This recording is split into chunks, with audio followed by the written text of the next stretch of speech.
Hi. Thanks for coming. Hate to throw a party and nobody show up. My name is Judy, and I'm a grateful member of the Worldwide Fellowship of Al-Anon and Alateen. First of all, I'd like to thank Hester and Miguel and the committee for inviting me here. They've also allowed me the freedom to meet with some family members and friends because I had moved recently, and that's part of my story. And so I was kind of able to have my cake and eat it too this week, and I want to thank you guys for that. I was talking to somebody the other day about reminding them I was going to be here this weekend to speak. And they were making a big production of it, and I said, God does for me what I cannot and sometimes will not do for myself. I had been asked to speak several years ago in Rio Doce, New Mexico. It's a beautiful area. And I got there, and it was my first time to be, asked to go somewhere to speak beyond, city limits. And I got there, and they had me as Judy N from Las Vegas. I lived in Reno, and it's Judy F. So I was very humble when I spoke. Thanks, AA. Well, before I start, I would like to know, because I like to cover my base, how many members of AA do we have in here today? Ooh, okay. Yeah. If I say something that upsets you, please call your sponsor after the meeting, okay?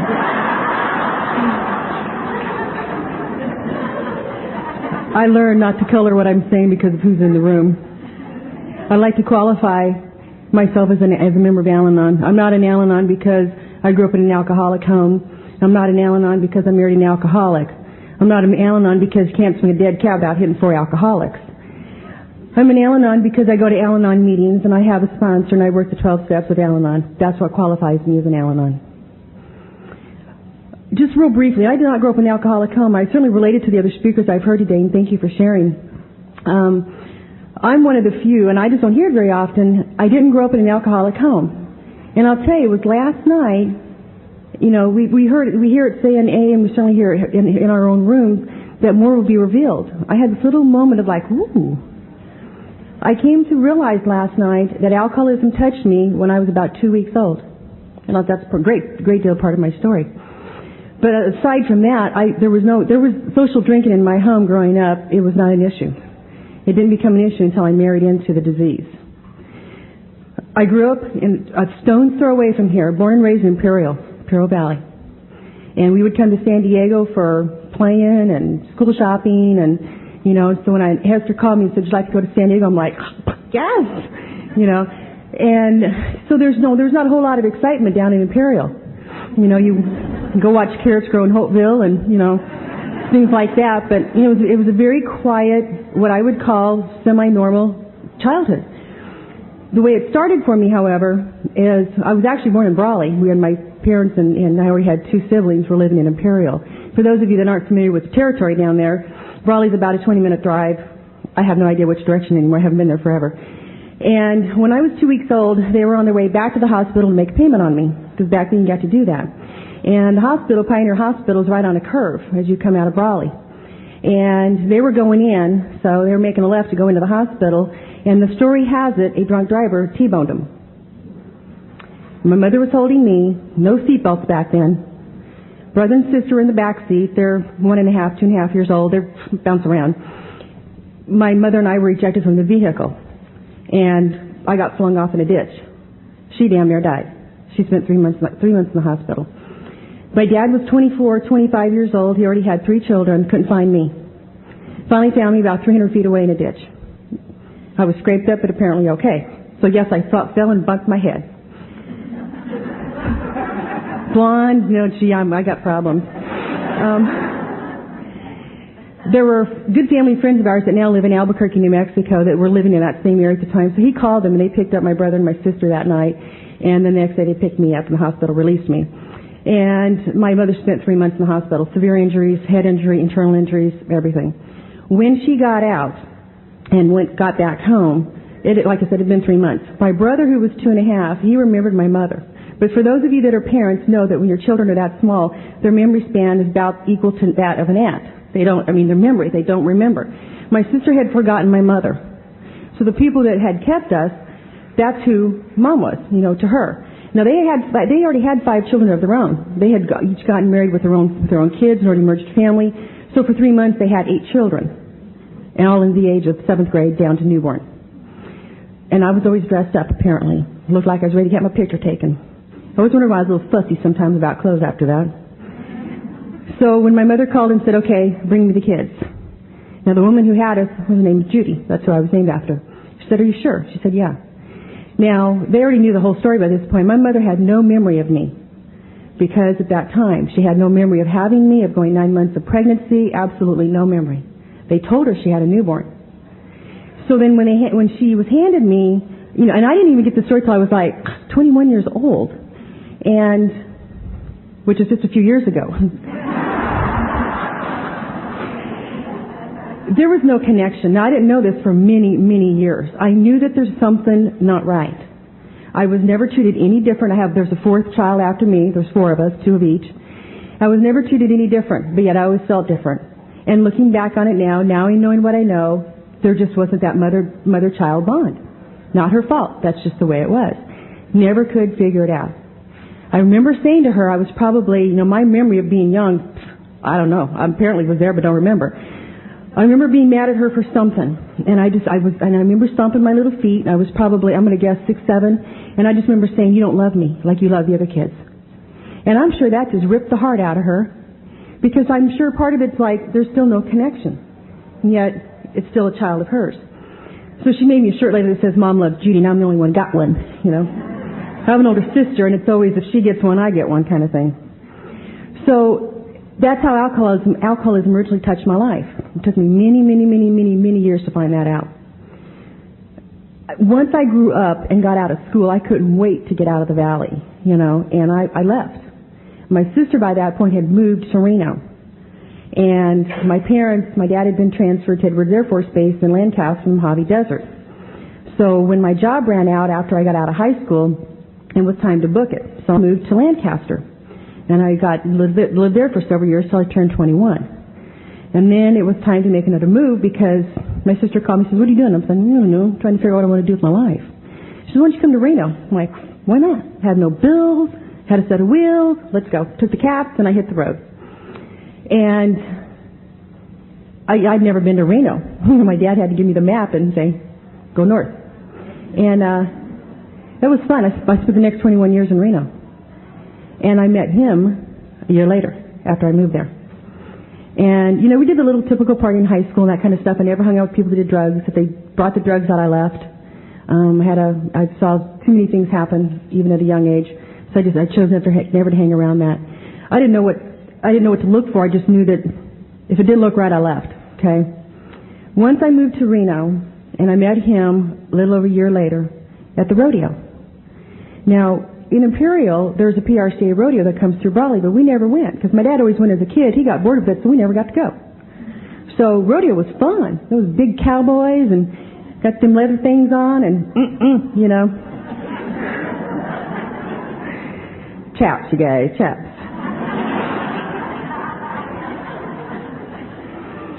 So I went to the rodeo with a friend of mine I'd gotten to know at work, and she was a local rep for Black Velvet. He was one of the sponsors of the local rodeo and this PRCA circuit. So all the big names were in. And she had me set up on a blind date with a doctor. I'm like, cool, this works, So I'm hanging out with all the local Black Velvet reps. And for those of you that aren't aware of it, you must be blonde to be a Black Velvet rep. Okay? So I had the prerequisite cowboy hat, got the boots, but I'm not a rep. I'm just hanging out with them. I don't think anything about it.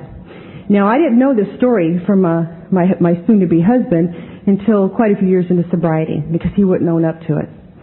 I will tell you that when I met him, it started the whirlwind road. What a trip. What a trip with this man. He saw us when the Reno Rodeo is a very big thing now, but at the time they were kind of working on a rinky-dink budget. And they had, one of those mobile trailers you set up for an office, set up for the hospitality center for all the rodeo members, the rodeo participants, and all the people that got to take advantage of the perks. And so they had them set up. You have like a 4-stepper up and coming in one door. It's one direction. Get your drinks out. It's all free booze. Anything you want. And so we're standing in the mud and the horse stuff and, everything. And I'm just talking to these girls. I don't have a clue that somebody's pegging me to be a Black Velvet rep. And he came, and apparently he went through he's 6'3", 240, 50 pounds, big guy, okay? And he went through, got his little drink, And he came out, and he's kind of surveying the crowd, he tells me. And he sees me with all the other blondes. And he knows all the other ones. They all got boyfriends, husbands, whatever. I'm a new one. So he just horned in right in there. And so he went to take a step out because he's just going to be Joe Cool. Well, the guy that's bigger than him, his name's Andy, moved the steps on him. And he didn't know it. So he went to take a step out of a four-stepper, into the mud he went. To this day, he gets given a year's worth of salary to see that. And so he picked you out. Andy came along, picked him up by his back belt loop, which just amazes me, and dusted him off and sent him on his way. Okay, so he kind of horned in on the conversation. We were off and running from that moment on. And it opened up a world that was so new and exciting to me. You know, I'm just a young, dumb little country girl from Pearl, you know, and thought I knew something, just didn't have a clue. And rodeo became a very special time for us. We even planned our wedding around the rodeo, okay? And we were engaged once, broke it off, got engaged again, got married. That became a pattern, not realizing at the time, of course. I had a fairly decent job. I was in the real estate industry and moving up. Now, when I met him, now somebody was talking today, and I honestly don't remember which one it was. I think it was this morning. That once I heard his story, and I will never forget it, my conscious thought was, this poor man didn't have a chance. He needs me. And it was a very conscious thought on my part. He did have a rough childhood growing up, and that's his story, but he truly just started out with everything against him.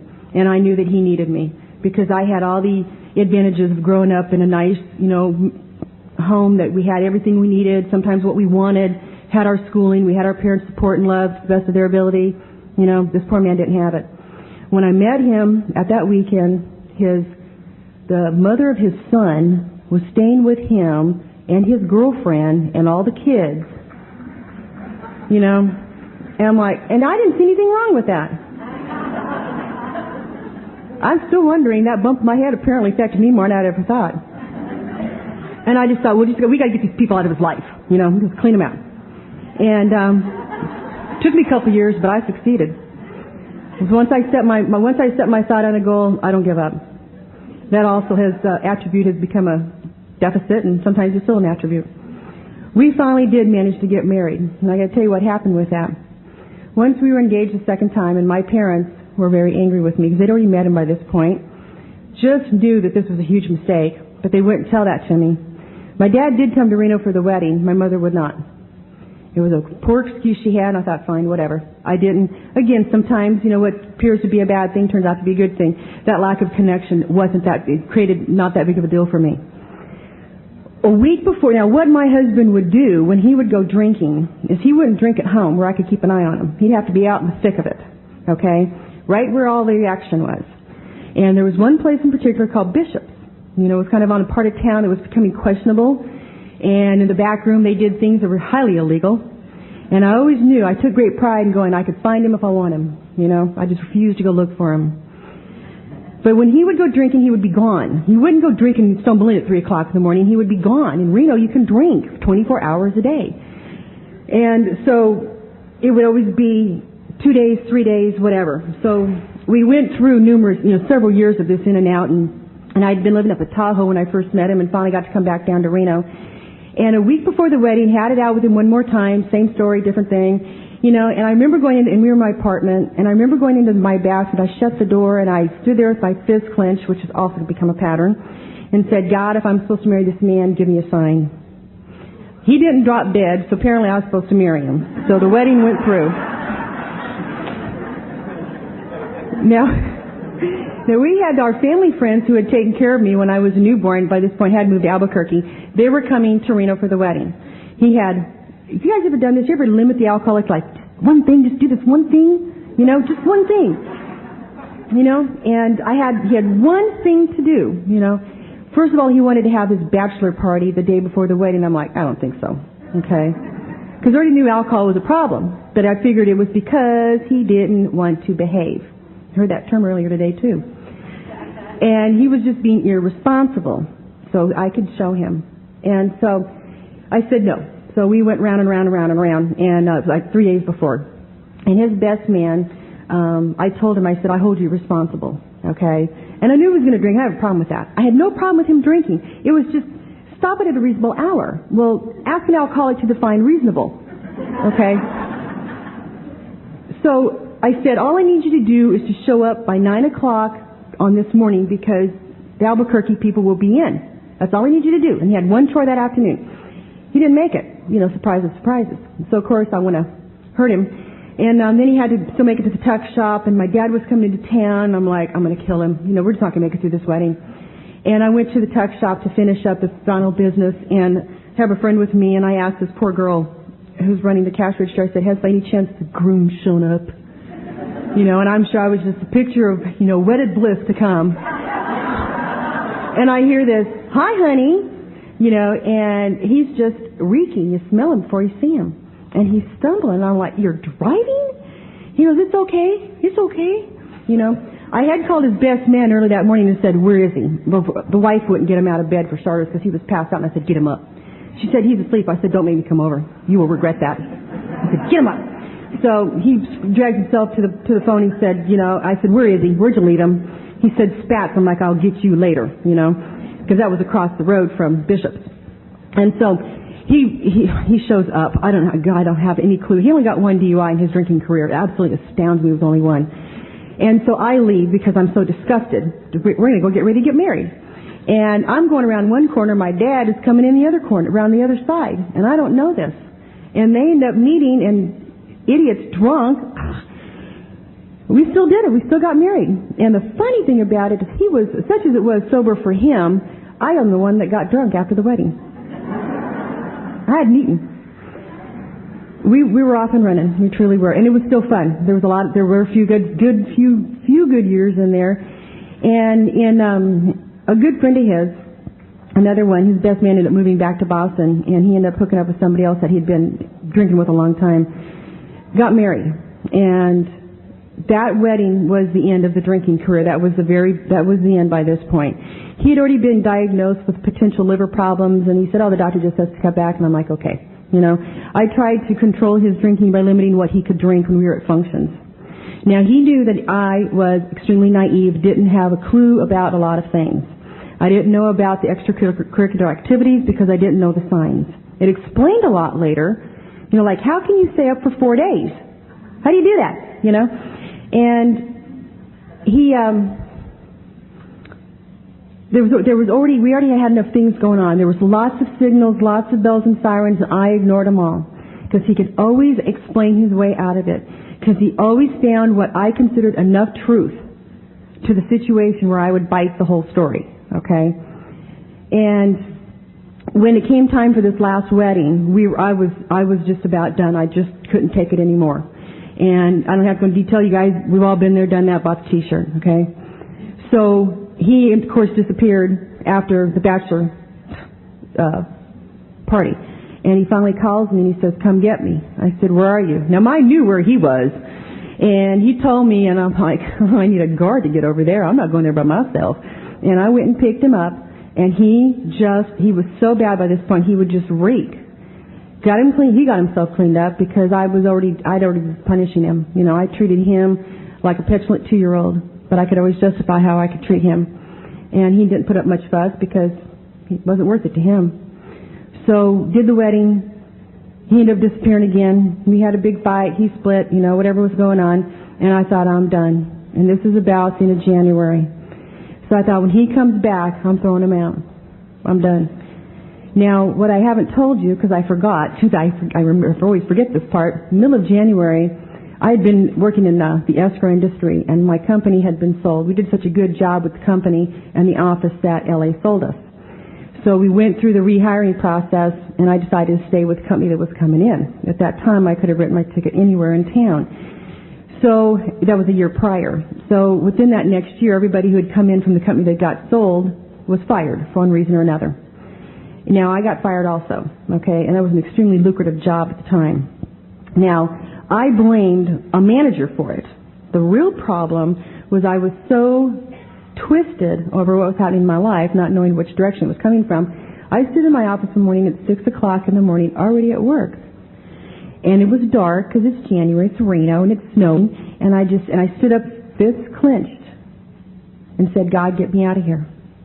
What I forgot to say was, give me another job. 2 weeks later, I was fired. Okay. 2 weeks later, he's doing what turns out to be the last drinking episode of his, at that time, career. And when he finally called me, and I was hiding the ATM card. I was afraid he'd come in, I'd be asleep, and I wouldn't know he'd get the ATM card and get the money out of the bank and, all that stuff. And he called me and he said, and I hear slot machines, the machines in the background, so he's obviously at a casino. That wasn't hard to figure out. He said, as soon as I get the truck out of the impound yard, I'm going to go to the hospital. Now, the back of my mind is like, well, why is the truck in the impound yard? And I didn't ask that question, though, because I'm like, okay. And he said, I think I'm an alcoholic. I'm like, really, you think? He says, and then I said, do you want your insurance information? He's like, no, I'll call you later. I said, okay. We were already beat. It had been 3 days solid. I stayed right up with him through all that. So he went in the hospital. And I found out, later on, they talk about me in the big book of Alcoholics Anonymous, because I found out that so many people will get so focused in on the alcoholic that the family members get lost in the shuffle. It's so easy. People would ask me, well, how's my new name for him is Stupid. And they asked me how he was. And I would just be happy to tell them, oh, he's in alcohol, drug rehab at hospital, and I went through the whole thing. And it sounded so cool rolling off my lips, And nobody ever asked me how I was. Nobody. And because I was always accused of having a strong personality. Well, that strong personality survived, was my surviving tool. So apparently it was never an issue to anybody how I was. And when I went in the next morning to see him after he admitted himself, and I drugged the guy who hadn't left for his honeymoon yet. I'm like, go on, you're going with me. And we go down there, and here's this huge man, just kind of fetal position in this chair. And there's a phrase in the big book that I just keyed in on because that seemed to me to describe him. That's that pitiful, demoralized, I'm going to get it wrong. Incomprehensible demoralization. Thank you. I never get that right. I just know what it makes me feel like. And my heart just went out to him. I thought, that poor baby. I couldn't throw him out. Poor guy. He's learned his lesson. And so we were off and running. He did his 30 days in the hospital. Actually did 3 weeks. His insurance made him day track the last week. And I was unemployed. Totally unemployable. When I got fired, I lost any sense of me that I ever hoped to have because I'd put so much into my work because, you see, there was nothing at home. So therefore, my entity became what I was at work. And I could push him around at work. And I could kick a few cans at work, get away with it, up until I couldn't get away with it anymore. And so he would come, once he got home, got done with the 30-day hospital program, he came home and he started getting on me about going down on.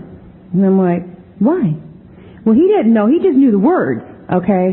But and I find out later, and again, I have to relate to Vanjie, I heard a lot listening to him talk at meetings, and or at campouts when he would do his little spiritual thing around the campfire, and I would find out information, so I didn't want to miss a meeting because I might miss the information, because he wouldn't tell me. And he actually wanted me to go to Al-Anon because he started going to AA meetings, but he didn't want to be in the same house with me. So he figured if he can get me to go to Al-Anon, he'd at least get an hour and a half off. And, and I went to all the family stuff at the hospital, and they tell me to go to Al-Anon. I'm like, why? And that's when with my first taste of counselors that like to help people but don't really have a clue what Al-Anon is, so because they don't go themselves. And so I wouldn't go. And then when he starts telling me, I'm like, you think that's going to motivate me to go? I'd dig in my heels in and say, no, I'm not going. And he actually only had about 6 days of, quote, recovery time before I finally stepped in the doors of Al-Anon. And my first Al-Anon meeting was April 5th, 1988. And it took me a long time to remember how to go look that up because I didn't write it down. I forgot. I just remember what kind of a meeting it was. But I went because he was all over my back to go. And I was dutifully going to the family meetings at the rehab center at the hospital. And there was this one woman who would go, and her husband was like retread, and he had checked in the same day my husband had for his second go around. And they would ask us, what did you do for yourself this week? And you know what? My mind went blank. I had no clue. And she'd sit there and she'd always talk, and she'd talk about going down on me, and she'd always cry. And I'd think to myself, quit going. You keep crying. Quit going. This can't be good. And so then she kind of got on me, about going. I'm like, I don't want to go cry. I hate to cry. If I cry today, I'm going to get mad, And, so finally I went in to shut him up. And so the first meeting I went to, I'm just going to tell you real briefly, it was the Alano Club in Sparks, Nevada. And it was the best dive A could have ever had a meeting in. And Al-Anon stuck in the little back room. And, with the folding walls, real lots of privacy. And, went to this meeting, and the only reason I went is because I found out we had books. Because somebody came into one of the family meetings with a book, and it was a 12-step book, our first one. And I said, you have books? I'm a very avid reader. And to me, that's a very tangible instrument that I can use. Nobody told me I had books. Okay, I'll go, So I went to the meeting, and there was this little guy that was in the wrong meeting. And he was God.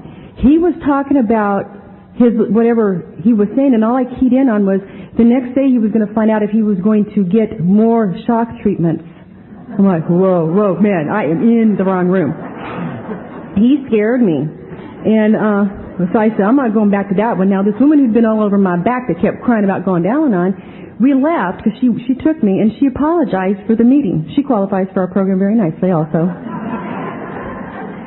So I said, okay, not going back to that one. I don't even like the area. So we went to the next week I went to what became my home group Wednesday night. By the way, my new home group is the Lake Norman Al-Anon Family Group in Moorseville, North Carolina. Okay. Best meeting because it's the only meeting. So the next week I went to the Wednesday night meeting, which became the Wednesday Night of Winners in Reno, Nevada, Court and Rainbow. And the topic that night was the phone list. And I don't know how you guys do it here, but on the back of the meeting list, you have a little phone list and people that are, have no problem receiving phone calls. And they talked about that as a tool of recovery, which takes about 5 minutes. But they drug it out for an hour. We left, she apologized again. And I'm like, all right, you guys get 3. That's all you get is 3 times. You better do better next go around. I have no idea what they said at the next meeting, but apparently it was enough to keep me coming. By this point now we're in April. Now my husband's not happy. Now he can tell me about it. He says, I'm not happy. I want a separation. I said no. Now, I'm 5'7", shrinking a little bit apparently over the last couple of years. But I'm 5'7", and he's 6'2", and I never hesitated to go toe-to-toe, eye-to-eye with him. Never even occurred to me he could go and flick me across the street. Okay?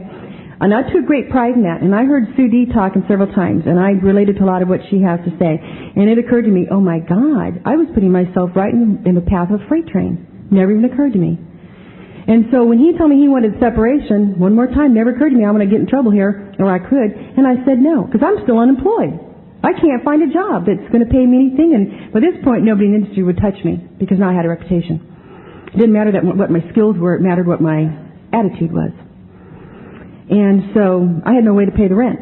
He was at least working some little crummy job. And then he copped an attitude, and then he got hurt on the job. And this is about a month after he said he wanted separation. I said no, so we just suffered. And then he didn't work for a week. So there's absolutely not a nickel coming in. And I'm thinking, I'm going to have to share the dog's food pretty quick, And I just said, you know what? Get out. He's like, what? I said, get out.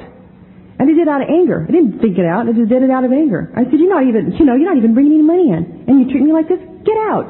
Again, a pattern was establishing in our lives. So he moved. But then I gave him the rules of the separation. How many alcoholics follow rules? Okay, haven't met one yet. Okay. That's just really sad. And so I went to my meeting, and they let me cry about it. And this woman who would soon become my sponsor, she came up to me, and she did a very, very dangerous thing. She said, are you going to keep coming? I looked at her and went, I guess. I hadn't really thought about it yet. She said, because if you don't, you're going to find another one like him, but he's going to be worse. I'm like, that is not happening, man. So she scared me into coming, okay? Then they gave me a job because somebody saw that I needed to have, it wasn't enough to be there for me. I hadn't gotten there yet. I needed a job. I needed a reason to be there that was tangible. So I became the literature chair. 3 months later, they promoted me to alternate GR. Another month later, promoted me to GR and sent me to an area assembly. Okay, 6 months being into the program.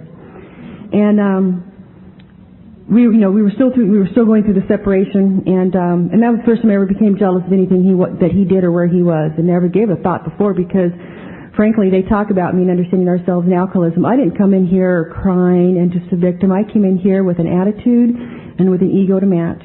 Okay, and there's a few other words in there I hate to use, so they still send me shivers. I won't use them. And so I needed to have a reason to go, and I needed to be in service, and service is a truly big part of my recovery. That's why I kept coming, because I made a promise. And most members of Al-Anon will die completing that promise. Okay? And but I knew I was trying to find. I knew where he lived. He ended up getting this little apartment about this big. Okay, and it was a studio over in downtown Reno. And I would call him, and if the phone rang more than twice, I was extremely angry. I was outraged, because it doesn't take that long to cross the room to answer the phone. So I knew he was out.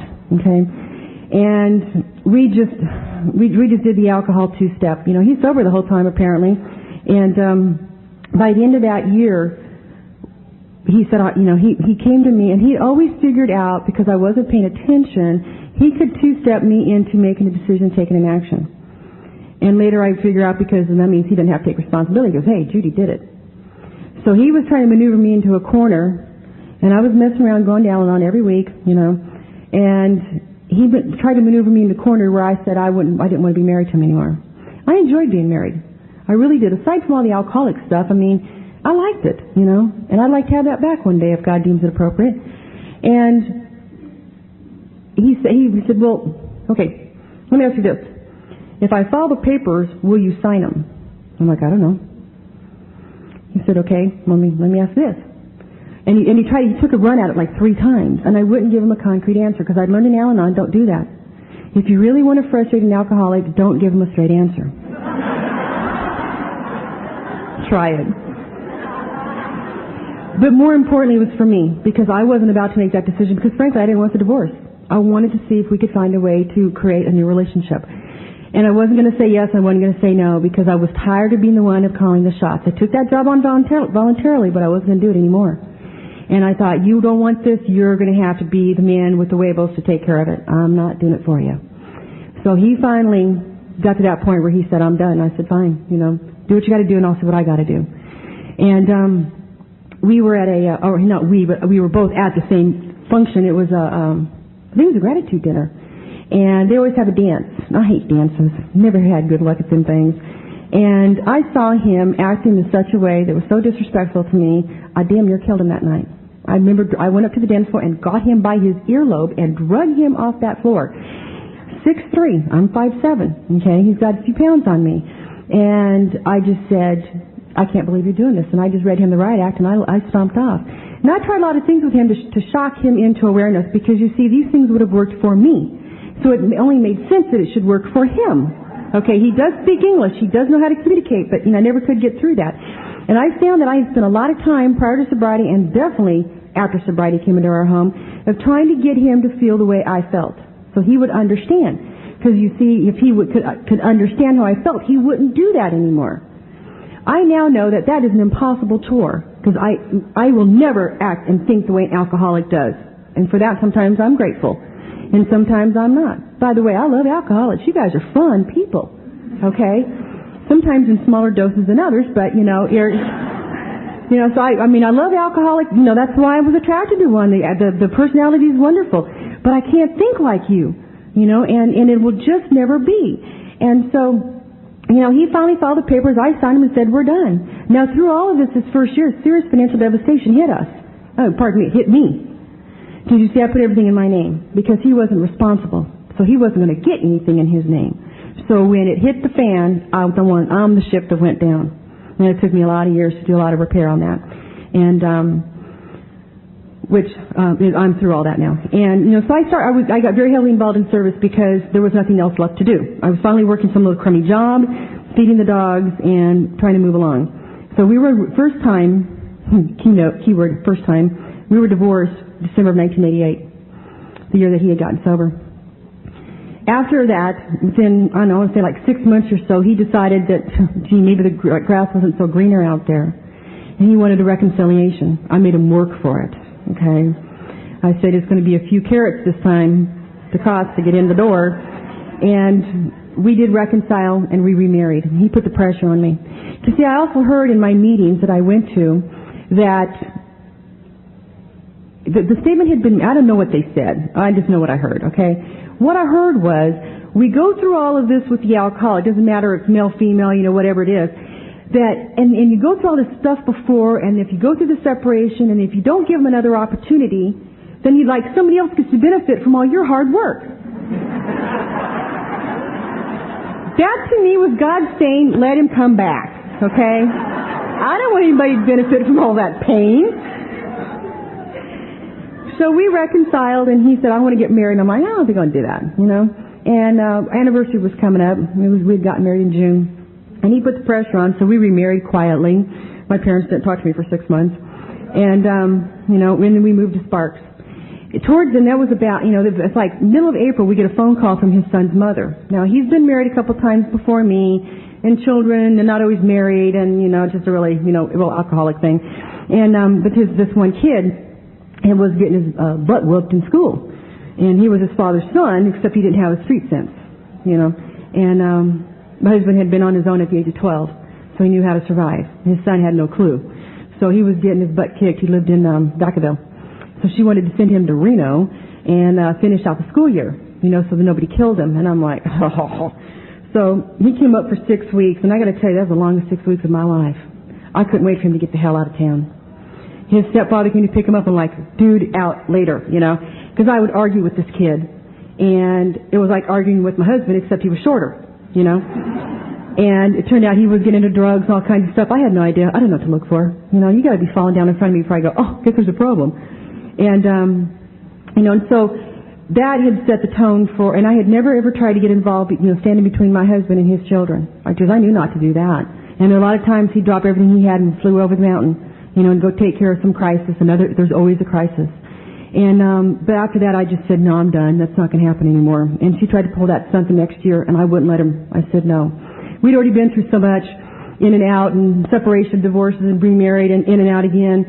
And I, it was just a, repetitive thing that, when he came to me and said, we had moved back into Reno, and I believe we were married at the time. When you do that so many times, you forget where you were. And she called. We had come in from somewhere. She called 11 o'clock at night, and he's on the phone. I'm like, what is it now, He gets off the phone. It's the same scenario. He said, she wants an answer. Can he come up? And I said, well, she doesn't get an answer. He says, well, she wants one now. And I said, I don't care. Just because she wants it now doesn't mean she's going to get it. I've learned in Al-Anon, your lack of planning does not constitute an emergency on my part. Okay? So I said, I need to think about this, because my heart just chilled. It's like, the last thing I wanted was this kid in my house again. Because now he's another year older, another year wiser on how to get away with things, and I frankly didn't feel safe because of the type of people he was running around with. And if you know anything about the Vacaville area, you know what I'm talking about. Nothing against Vacaville, but hey. And so this was before we had cell phones. It doesn't really seem like it was that long ago, but cell phones, we didn't have them. And he wouldn't leave the house. He was always there, and I couldn't get to a phone to call my sponsor. And I finally got a chance Sunday afternoon. I said, I need to tell you what's going on. And she says, well, what do you want to do? And I said, my answer is no. But I want to make sure that I'm not doing this on, I hate your guts to the kid. I'm like, I'm trying to balance the scales of justice here, so to speak. And so we talked about it, and I just knew that we were going to have a big knockdown, drag-out fight, because it's going to become an issue between him and his son, who was like 14 at the time. And I thought long and hard about it, and I had been working on establishing a relationship with this one. So we finally sat down to talk. He says, what do you think? Because it's up to you. He's going to let me call the shots. I'm like, thanks. And I just looked at him, and for the first time, I don't tend to be a real quiet person a lot of times. And I tend to get very emotional and loud. And very, very quietly, I said, I thought long and hard about it, and I can't do this. I cannot do it. I don't feel safe. And I will not come home and not feel safe. Okay? He says, well, you're asking me to pick between me and my son. I said, no, I'm not. I'm just saying he can't live here. He says, well, that means I have to move. I said, whatever you have to do. I'm just saying he can't come here. Because before I tell him the rules, I would tell him how to do it, how to get done, who to contact, and how it's going to happen. This time I didn't do that. I just said, no, I won't live that way. For the first time in our relationship, and by that point we're running about 8-9 years at this time, I was becoming a little bit more important than what he needed and what he wanted. So he thought long and hard about it, and I heard him call that woman, and And he told her no, he thought long and hard about it, and he knew that if we let him come in, we'd be enabling him to continue that behavior that was going to get him killed eventually anyway. So why be a part to it? And I knew that was an extremely hard thing for him to do, to tell him no to his son, who was just the light of his life, such as it was for him. And I was so proud of him. You know, he gave me moments of being very, very proud of him. And my goal, it turned out he had that goal for a while too, we just never talked about it. We wanted to be Mr. and Mrs. Al-Anon in AA, okay? And we worked real hard to do that, I think, sometimes. And, you know, I was so proud of him to take that sound. I thought, God, maybe there's a chance here. This man might actually get a hold of what I considered recovery. And so, because to tell him no, I had a real hard time, you know, because I just figured I wanted him there. I liked him. He was fun to hang out with when he was being a good guy, you know. And he had gotten a motorcycle by this point. Okay, he got hogged during our first separation, and he had this big old Harley, and opened me to another world, which was fun. And my husband had a problem never being home. Okay, if I wasn't home, he wasn't home, because he'd figure, why should I be home? You're not there. You know, and I didn't understand that. I still don't understand it. And I'm thinking, well, Stillman, take care of the dogs. Hey, wait for me like I wait for you. But he wouldn't do that. One Wednesday night, I remember I was coming home after my home group meeting. It's about 9:30, 9:45 at night. And we were we were renting a house, a bi-level house in northwest Reno, because it's kind of this hill and a windy thing. And when you come around, and there's a two-car garage, it's around this curve, so you don't see the house about the last minute. And I'm coming around in the car, and I have an Eagle Premier at the time. And he has his motorcycle. Well, it was, you know, summertime, and so he's out riding. And I'm thinking, I'm in a really good mood. Had a great meeting. I'm peaceful and serene. You know, God isn't, you know, I'm sitting in God's lap. I love my husband. I pull around, and he is just pulling into the garage on the bike. Now, it's not a meeting night for him. Okay? So, of course, instantly, I knew he'd been out screwing around on me. I knew it. And I come up that driveway, and it's an incline, and I could have easily hit the accelerator and not the brake. And he was right in my path. And for the first time, truly the first time, I had absolute murderous rage in me. I wanted to kill him. Because one more time, he still wasn't there. It was a big deal to me for some reason. And I was angry, instantly angry. And I get out of that car, and I'm slamming the door, and he's like, what? I said, I can't believe I said, no, I'm not going to tell you. You figure it out. Alcoholics don't spend that kind of energy. They go on to something else, man. I finally did cop to what was going on. He thought I was nuts, you know. And I was. I was still going down and on, but it was just a struggle just living with an alcoholic that I'm going to take his inventory for a moment because I'm entitled. He has a hole in his soul that he couldn't find a way to fill. He tried cars, boats, women, cars again, you know, whatever, jobs, and it just doesn't work, you know. They're not the solution because they're not the problem. And I come to find that out after many years and many efforts of trying to help him. And so in 1991, we got our second divorce. And my parents were very happy. We reconciled a year later. They were not happy. I wouldn't marry him, though. Done. Not going to marry that boy again. I married twice, never even got to change my name, you know. So then he decided, he found out from another guy in Alcoholics Anonymous that there's this really great opportunity of doing commercial fishing in the Bering Sea. And you can be out for work for 60 days and you get paid a portion of the haul and you just make all this big money. And I'm like, was he sober when he told you this? You know? And he just got all hyped up because he was having a very hard time finding his place in the legitimate working world, okay? And which became a requirement when he got sober. And not me, but, you know. And so he decided he was going to go do this fishing expedition. I'm like, oh, righty then. And so he went. He was ended up being gone for 4 months. He got back November of that year of 1992. It was election day. I picked him up at the airport. And 3 months later, I had him in the hospital. He had massive bleeding. Now, had that happened 3 months prior, he would have been dead because they cannot take care of that on a ship out in the middle of the Bering Sea when they're fishing little fishes. And what happened was he was in liver failure. And, you know, his liver had been extended prior, and the good old doctor said that just cut back on your drinking, you know. And I just thought he just had a gut. It didn't bother me, but I didn't realize there was a liver situation going on. And within 3 hours being in the ER, he had turned yellow, and I'm like, oh, this is not good. You know, by this point, I'd been in the program for, quite a while at this point. And I never panicked even as I'm driving him to the hospital because I already knew they wouldn't let me operate on him, so, I'll just let them do their business. So I already knew all the people in the ER. He's kind of accident prone from time to time, so I already got to know all the nurses in there. But he was throwing up blood. Massive blood. I opened up my shower and it looked like Janet Leigh had been in it, spent some time in there. It was awful. And they had him in the ER for like 12 hours before they finally figured out they needed to admit him, And he was diagnosed liver failure and then sent home after they kind of got him stabilized with, loss of blood and what have you. And he was sent to UCSF at that point and to the transplant center, and he was put on the transplant list for a liver. Now, I laughed at the time because it was extremely ironic to me because we got in a huge fight about seven years prior about me being a donor. And I cheated one day because he wouldn't sign my card for me for my license. At the time, he'd put the little pink card, in there. And into that anyway. And so we had friends over one night, and he was on the phone talking to somebody, and I went, oh, but while he's not paying attention, sign his witness for me. So he saw what I was doing, and he got mad at me. And I said, what do you have a problem? It's mine. It's my shell. I can do with it, have done with it what I want when I'm gone. He says, well, yeah, but when you die and you come back a second life, you're not going to have that organ you gave up. And I'm like... And he was dead serious. He didn't want to be without them eyeballs that didn't work worth a damn anyway for him, And so he was anti-transplant. He was anti-donor, let me put it that way. And here we are 10 years later, and he's in dire need of one. He'd been given 2 years to live.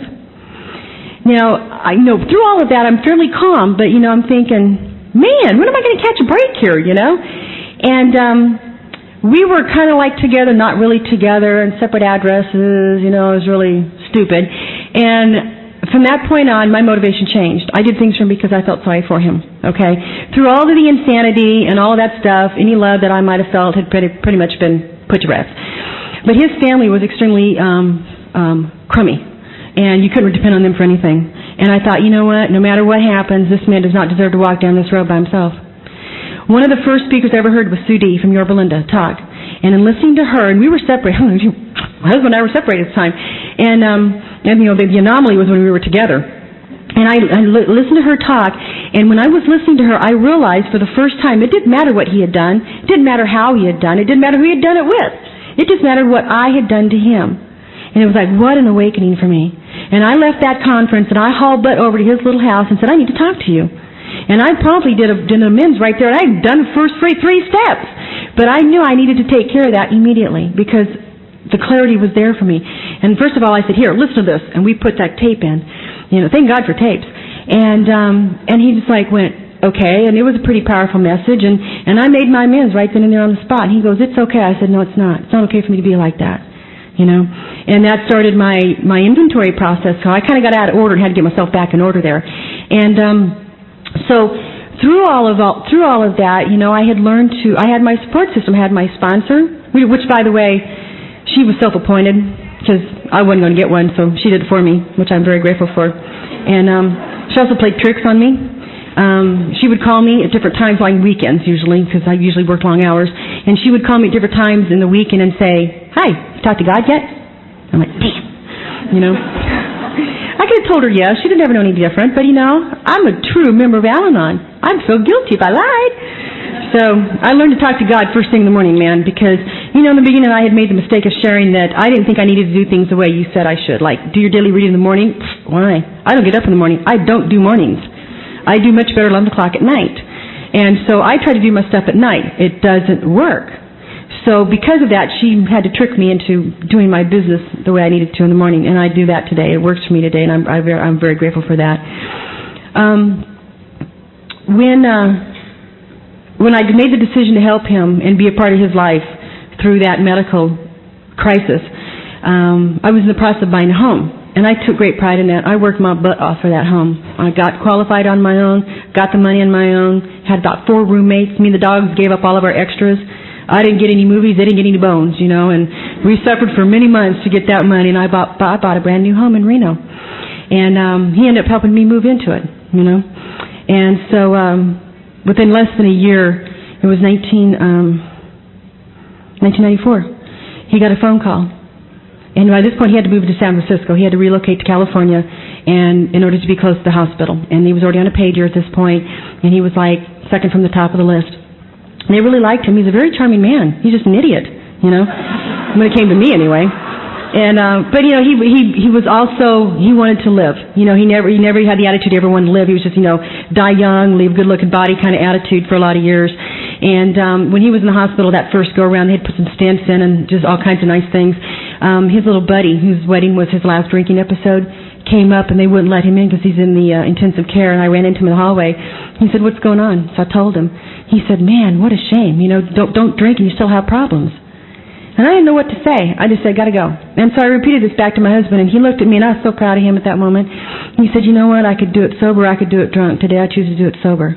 I'm like, yes, He even had his moments of awareness. And so through all of that, there was still no call, And it got to the point where when you get major holidays, you start thinking about it. The major holidays when so many things happen. Never want to wish ill will on anybody, but hey, can we take advantage? And through all that, I continued to do my service work. I got very heavily involved in service. I was an alternate GR and a GR, and I did things at the district level. I became a district representative, and I was working into the area chairman, and it gave me reason to be somewhere. It gave me a responsibility, and I had to fulfill those responsibilities. I will tell you that at one point I was going to quit service. I was a district secretary. I was pissed. We used to meet every other month. The DR, who I couldn't stand, decided we needed to meet every month without even taking a group vote. So, of course, I'm going to point out to her that the wrong way that she did that little decision. And I was really angry, and I wanted to quit. And they had the delegates meeting that year in Reno, in Sparks. And it was an open meeting to the extent that you could go watch. You couldn't say nothing, sit in the back of the room. And my sponsor's a past delegate, and there were several past delegates at the time living in Reno. So I went on that day. And I don't have a clue who it was, but I was sitting in the back of that room, and somebody got up and they were answering like it was a floor question. And she looked right at me and said, "I believe that when we in Al-Anon take on a job, we must fulfill it to the best of our ability, no matter how we feel about who we're working with." Looked right at me and said that, and I'm like, "Fine, got it. Thank you." So I didn't quit my job. I stayed in there and finished it up. And so he ended up finally getting a phone call, and I got a phone call from him, said he was on his way to the hospital. And they'd found a donor from Reno,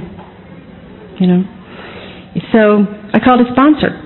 Now his sponsor, big guy also, I always called my husband a Matt wannabe because he's always trying to emulate Matt. And but he'd never have his money, so I'm like, forget it, you're never going to succeed at this one. But Matt was the GM and a part owner of a car dealership in Reno at the time.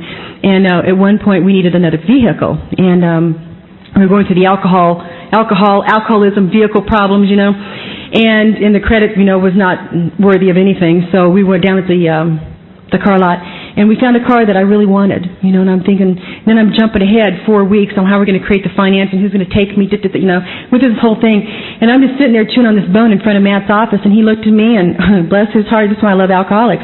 He said, "Judy, let go of the steering wheel." Okay, I let go. Problem solved. We moved on. Okay, I learned a lot from that sponsor. I called him sometimes to tell on my husband too, and so we got the phone call that there was a donor, and they were in the process of flying to Reno to finish up the final testing. They wanted him back at the hospital, so I called his sponsor, and I had no clue how I was going to do that. I'd been to San Francisco twice. I know the highway to get there. Once I get there, I have no idea where I'm at. And his sponsor said, "I'll take you, and I'll stay with you until this thing gets through." So, God provided an awful lot of things for me, an awful lot of wonderful people. We went there, and I tried to talk to him. We talked at like 1:30 in the morning before we left Reno. And I wanted to, tell me if you guys identify with this, I wanted to make sure we had everything said before he went in. I mean, that's a big surgery, I didn't have a problem confronting it. I love confrontation. I enjoy confrontation, Give me a problem, bring it on. He didn't want to do that, just couldn't deal with the what-ifs. The what-ifs is what drives me crazy, so I'd rather deal with them. And we couldn't even have that final conversation. I'm like, okay. So we went to San Francisco, and we got to the hospital, and he was already in. They did the surgery, lived through it. He made it through it, too. They had him on the table an awfully long time. He developed heart problems, developed kidney problems, and just, he was a mess.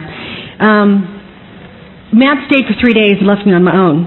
And I'm like, oh, my God, And I did not call anybody in Al-Anon. I didn't call anybody in Reno. I didn't call anybody in San Francisco. I just stumbled my way through that city. Scared the hell out of me.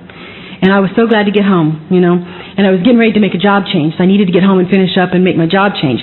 So once they took him off all the major equipment, the respirator and stuff, and he could talk, then I came home. Well, they had to take him back in the next week to finish closing up the major T they had cut in him because they were having problems with it, and they needed to get him off the table. And so he called me, and he was scared, but he wouldn't tell me that. And I couldn't see his face. I mean, I couldn't tell from the voice. If I'd seen his face, I could have been able to tell it. And he says, I need you to come to San Francisco. I said, why? He says, they're going to take me in tomorrow. And I'm like, what are they going to do? You know, brain change, you know? And so they tell me what he's going to do. And I said, are they going to put you under full anesthesia? And he said, no, it'll be a local. I said, let me talk to the nurse. So put some nurse on the phone. And I said, what's going on? So they gave me the story. And I said, is there a reason why I need to be there? Wrong way to ask the question. I should have said, is his life in danger, okay? She said, well, if he wants you here, then maybe you should be here. What do you think my response was? No, not going to go. I was sick. I couldn't have seen him anyway. I was sick. I had a cold. They won't let you near him, okay? And because he was being just loaded up with immunosuppressants, so he can't be sick around people like that. So I didn't go. So he came out of the surgery, and it was like, it was just under minor stuff. And he called me, and he was so ugly, and he was nasty and saying ugly things to me. And every time he'd call, I'd answer the phone. I didn't have caller ID. I'd answer the phone. And after about 10 times, he'd call, I'd answer. I called his sponsor. I said, Matt. And I told him the story, and he said, Judy, quit answering the phone. It never occurred to me. Phone rings, you answer it, you know. So then he left ugly messages on my voicemail. And I attributed it to the drugs that he was on. He remembered every word he said to me. Every word. He meant every word. You know, and I'll be honest with you. Today, if I had to do it different, I don't think I'd do it different. I still think I would do what I did, you know, because it's not that I get any kudos in the hereafter on it, but I still don't believe that no matter what he did, he deserved to walk through that by himself. You know, today if I see him, though, a different story. In 1999, I was elected area delegate for Nevada. And I had talked to him about this because we were together at this point. You know, he went through the surgery. He ended up moving back to Reno and up to Seattle and back to Reno, and he always wanted me to go with him. I'm like, no. And I just stayed put, same phone number for many years. You could always find me. You know, and we had a plan if I kept following him around.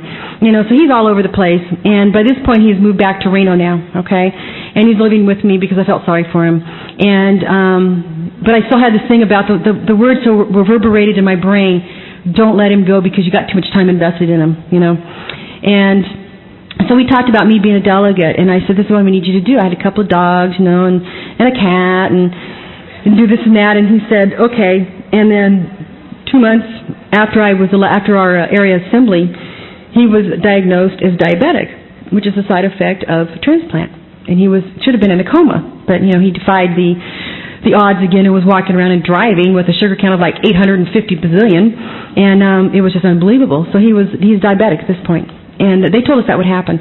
He also had hepatitis, and it had come back, hepatitis C, and it had come back, and so they need to deal with that issue too. And so through all of that, they told him this is what you need to do, and he was still smoking. Okay, he was a smoker, he wouldn't give it up, but he figured he's down to a couple, 3 a day, circulation problems running the family. Hey, what's a little diabetes to throw in the mix? And you know, and I had been learning so much about telling him no. One time he wanted me to sign for a Mitsubishi 3000 GT.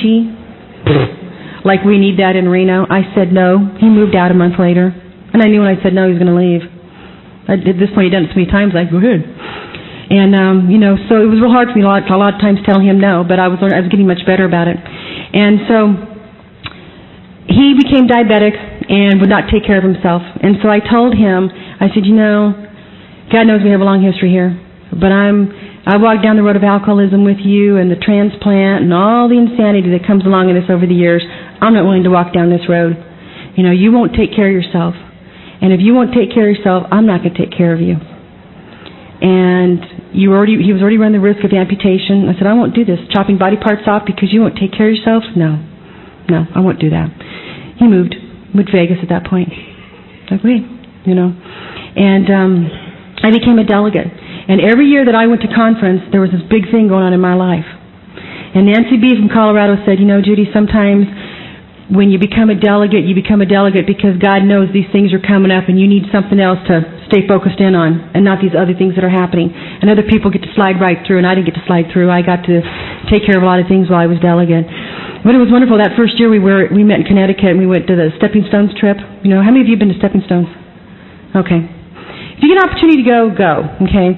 Now, I'm not a weepy person as a rule. And we went to this thing, there's, 4 busloads of people, and, a bunch of them, they opened the place up just for us.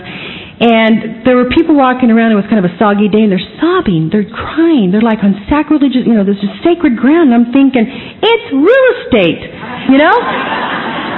I've been in the real estate industry for 20 years, but at this point it's like it's just a piece of real estate. That's all it was to me.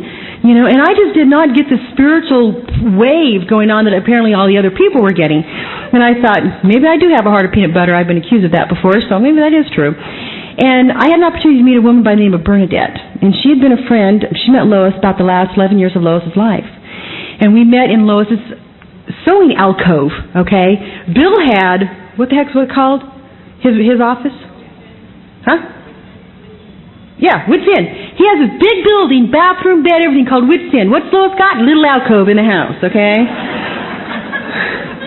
So we're standing there in the sewing alcove, and she's telling me about a lot of things. I'd already read some stuff about Bill and Lois, and she told me the biggest thing about Lois that just really touched my heart is that Lois is very lonely, even when Bill got sober, because he was so busy doing what he did with AA.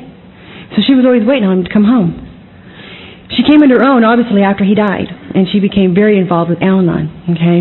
But she was lonely. She was always waiting on him. And I thought, oh, my God, I'm Lois in another century. And that really scared me. I came home from that conference. 2 days later, I had to put my 14-year-old dog down by myself because he's in Vegas. And I called him and said, I need to tell you something. Because at this point, I thought I think we still had a thing going, but I'm still not real clear on that one. And I just said, I need to tell you, and there's no discussion. I'm not going to debate it. I'm going to tell you what I'm telling you, then I'm going to hang up the phone. And I said, I'm not going to live Lois's life. He went, what? I said, I'm not going to live Lois's life. I'm not going to keep waiting on you, pal. You want to do this thing, you better get your butt back to Reno because I'm not coming to Vegas. And you need to be here. I don't need you financially. I don't need you to buy a house. I got one. I got my money. I got my car. I don't need you for these things. But if you want to be a part of my life, you need to be here because I'm not going to wait like Lois. And he went, okay, click, And he never did come back. And that's okay because it was so clear to me what was happening, what I was doing to myself. Still waiting on him, and I just really wasn't ready to do that. I didn't want to do that anymore. And so we started to split the things up financially, even though we had not been married for quite a while. There were still a lot of things to be handled. And everything went really pretty cool there for a while. And in between, I've been making a couple of job changes, and I'm just moving back up the ladder financially. And then he got really ugly, and I found out why. He met me, but she's in Vegas, okay? And he managed to get himself into some kind of situation. I want to show of hands. How many believe that lying by omission is still lying? How many of you are members of Al-Anon? Okay. We had a real issue about that. And apparently he got himself dug in a hole, and he calls me and said, so-and-so, I don't remember the woman's name, so-and-so is going to call you, don't talk to her. And I'm like, oh man, don't be pulling me into your stuff, because we still always had this connection. It was always a connection. My sponsor's husband said when he would leave, don't worry, Judy, he'll be back, you're home base. That sounded really good there for a long time. And, I was just, I'm done, I can't do this anymore, He ended up turning really, really ugly, and I told him the last time I called him, I'm not going to say this on tape, okay? But I told him, if you ever call me again, this is what's going to happen. Because he kept kicking me to the curb. You don't want me? Quit calling me. Okay, I finally figured that out. I could just get sucked back into it so easy at the time, and not anymore. Through all of this, and I continued to stumble along the road of happy destiny through our program, I came to realize I was in a job that was killing me because these people got very abusive, and I won't give you the details on it. But my life got extremely stuck. And even though I was moving along in the service end of our program, I was so stuck I couldn't see straight. We took a vacation, and I got to go to New Mexico, and I found out that there's a whole new world out there, and I wanted my share of it. And there's people that I can work for that won't abuse me. And there's a life out there somewhere, but I need to make a change to get that. So I sold my 9-year-old house that I loved so dearly.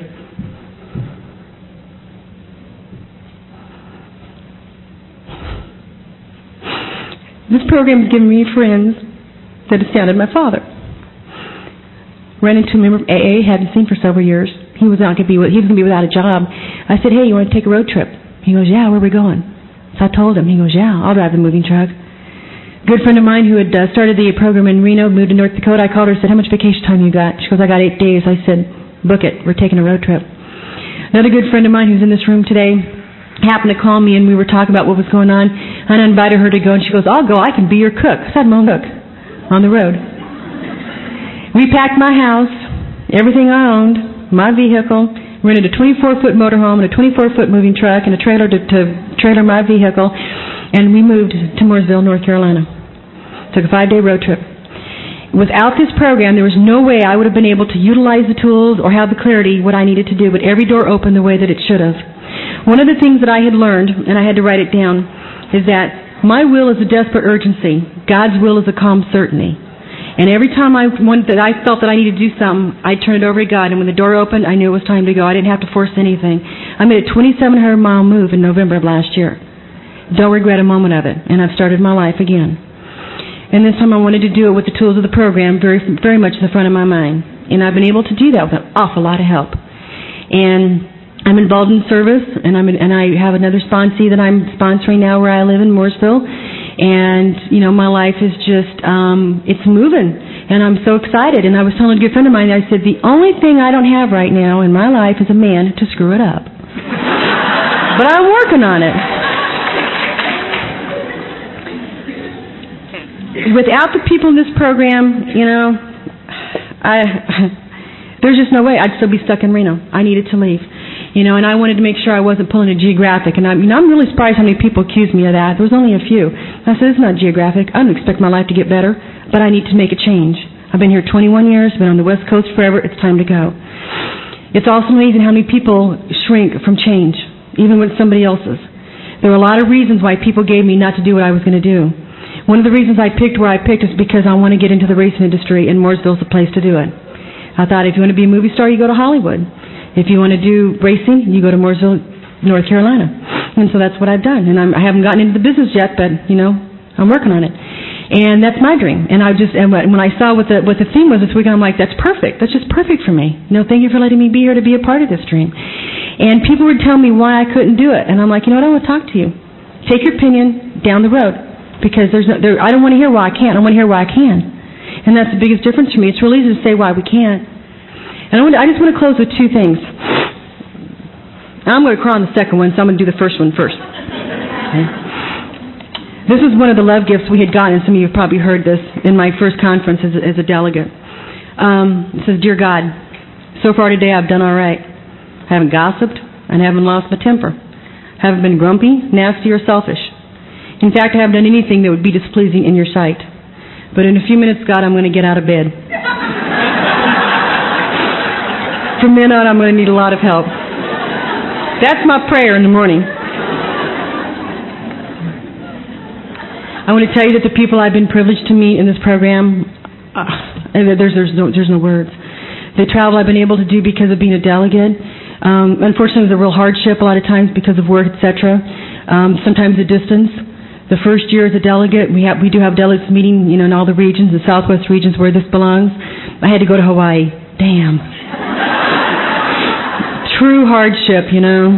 Got to spend a few extra days there, do some touring. It was wonderful. And, you know, in all the places that I've been able to go, and I wouldn't have been able to do that had I not been here. I would hear people saying to this day, it still gives me chills because I don't like it, and that's why I continue to come to meetings, about being grateful they were married to an alcoholic. I'm not grateful. I'm sorry, I'm not.